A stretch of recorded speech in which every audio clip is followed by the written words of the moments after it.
Hey friends, and welcome back to another week of What's for Dinner. This week I actually have 6 meals that are super easy and budget friendly for your family, and I'm excited to jump into the different things that I cooked this week. I actually have a new recipe I found on Pinterest, and then right here we've got a little concoction. So much to talk about. So let's go ahead and jump into Monday night. Monday night I did like a turkey roast in the crock pot, and for extra seasoning I had this Italian dressing packet. I just made it per the directions, and then this is the little turkey breast tenderloin that I'm talking about. I just went ahead and sprayed my crock pot and put it in there. Now it said it is a crackled pepper or something seasoning, but I wanted a little bit more seasoning. So of course I did my typical seasonings, and then I added this Italian dressing to the mix, and this made the turkey breast super moist. It was absolutely delicious.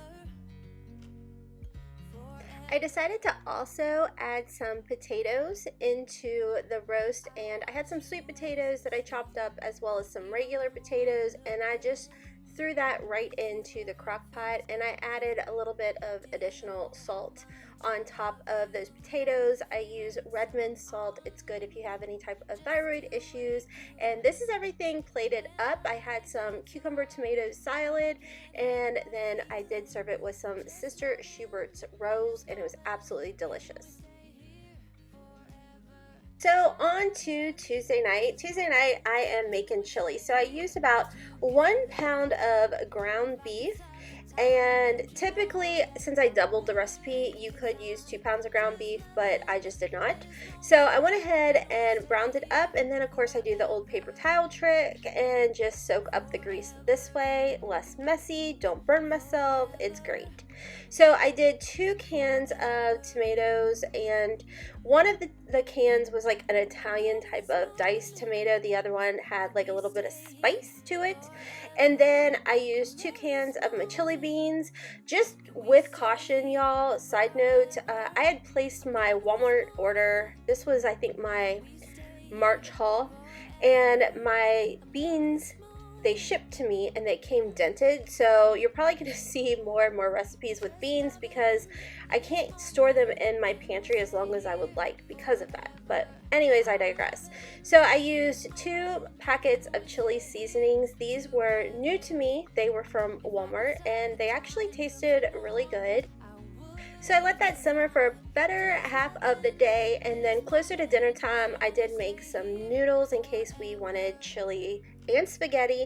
This is my bowl. I just did a bowl of chili, lots of cheese, lots of crackers, and some onions. You can also top it with some sour cream. On to Wednesday night's dinner. Now this, I don't know what I did with the clip, but this is 1 pound of ground beef and then 1 tube of the beef chorizo. And so I went ahead and I always cook my ground beef, and then I throw in the chorizo once the ground beef is almost done. I added 1 packet of taco seasoning without the water, because what I'm going to do next is add a can of red enchilada sauce to the mixture. So instead of water, I just place it with the enchilada mix and let that simmer together, and then I'm going to fry up my tortillas. So instead of using like your typical canola oil or vegetable oil, I use this oil. I get it from my Thrive Market hauls. If y'all watch that, it's like a palm coconut shortening. So I go ahead and I let that melt down. This is actually healthier for you in the long run, so I just pay the extra when we want to fry something. And I just fried my tortillas, and I'm making like a Taco Bell Mexican pizza. And so I fried all of my tortillas, and this is what it looks like. We topped it with lettuce, tomato. I do have Baja sauce on there, sour cream, and cheese. It was really good. On to Thursday night's meal. Now this is a new recipe. I happened to find it on Pinterest. It's actually called $1 Million Chicken Bake, and I'm gonna go ahead and I'll put the recipe down in my description box for y'all. This was super easy if you are low carb or keto. This apparently is also low carb and keto. We are not. It just looked delicious.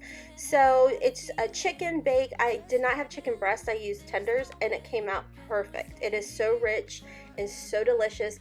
It called for green onions and I didn't have that, so I just substituted and used my dried chives, and it was perfection.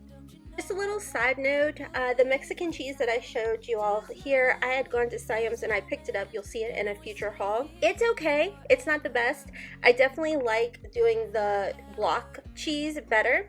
But this is actually my youngest meal, so there's not a lot of green beans there. Turns out, since I've been putting more green beans on their plate, they now enjoy green beans. So just a little tip for all you moms out there, keep trying with your kids. They'll eventually start liking things. On to Friday night. Now this is a recipe y'all have seen on my channel before. It is the Salisbury steak. I use the cube steak, and y'all, I cook this even less than what the original recipe said. The original recipe said 6 to 8 hours. This was at like the 4-hour mark, and it's just the cube steak. I don't like the texture, I guess. So what I decided to do is just chop it up with my meat masher. I threw in a little bit of sour cream. I should have added a little bit more, but I went for like a beef stroganoff type of dealio. So I made some egg noodles, served that mixture on top, garlic bread, salad, and it actually was better than the Salisbury steak recipe. So fun little thing to do with your meal when you gotta improvise because you don't like it. So I had some of that beef stroganoff / Salisbury steak mixture left, and I thought, why not try a beef pot pie? So that's what I did. So I went ahead and put the leftovers of the mixture that I had. I added about 1/4 cup of milk to this, and I warmed it up on the stove.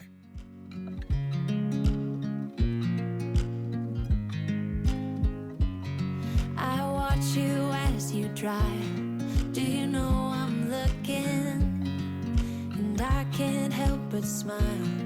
Do you know how much I love you? You put my favorite song. From there, after I mixed the milk together, I added a can of mixed vegetables. This is just from Aldi's. Just loving this moment. Then I decided to add some mozzarella cheese to the mixture, and I went ahead and let that melt and marry together. And while that was cooking, I went ahead and started my pie crust.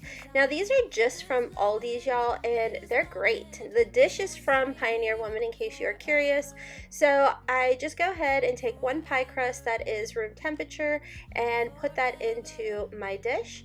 And then I just go ahead and put the mixture right into the pie crust and then cover it up with the other pie crust. Now, if you want, you could definitely put like an egg wash bath on there, what have you, but I find that I don't necessarily need it with these pie crusts, which is really nice. So I just go ahead, put the pie crust on top and leave it plain, and you're gonna see in here that I put to cook it for about 40 minutes, and in all honesty, this was done cooking at 365 in about, I'd say about 30 minutes it was done. Can we stay here together? If I could stop the time, don't you know that I would? 'Cause I'm just once it was done baking, I went ahead and topped it with a little bit of butter, and y'all, this was actually a really good meal. I'd never made a beef pot pie before, so here it is plated up.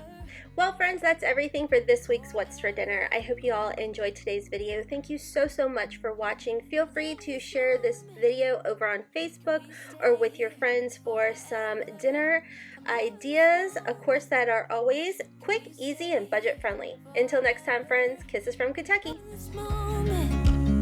Can we stay here for